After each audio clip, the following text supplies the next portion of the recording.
They are spending a lot. అంటే స్కాన్ల మీద, డాక్టర్ చుట్టూ తిరగడంలో చాలా ఇన్కమ్ కూడా దానివల్ల పోతా ఉంటుంది. అవును, వాళ్ళ అవును. లైఫ్ స్టైల్ బాగోదు. అంటే వాళ్ళకి ఆ టైం దొరకలేదు డాక్టర్‌తో డిస్కస్ చేయటానికి. నెక్స్ట్ ఏంటి? నేనేం చేయాలి నా వైపు నుంచి?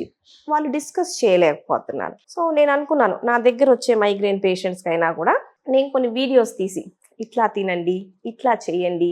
మైగ్రేన్ మళ్ళీ వచ్చినా అసలు టెన్షన్ పడకండి. ఫస్ట్ స్ట్రెస్ ఫీల్ అయితేనే కదా ఎక్కువయ్యేది. సో, వచ్చింది అంటే రెస్ట్ తీసుకోండి. Once in a month, once in 2 months వస్తే అసలు బాదర్ అవ్వాల్సిన అవసరమే లేదు. సో, ఇట్లా కొన్ని పాయింట్స్‌తో కొన్ని వీడియోస్ తీసి నా దగ్గరికి మైగ్రేన్ వచ్చిన వాళ్ళకి ఇదిగో ఈ వీడియో చూడు.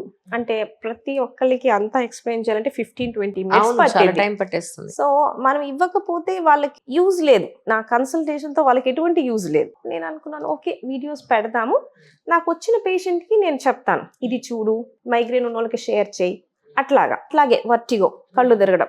సో, తర్వాత నాకు తెలిసిన disease Parkinson disease. So, first మనకి షుగర్ రాగానే బాధపడతాం గానీ భయపడం. ఎందుకంటే we have lot of information. Diabetes వస్తే ఏం చేయాలి అనేది అవును. మనం పక్కింటోళ్ళని అడిగినా చెప్పేస్తారు.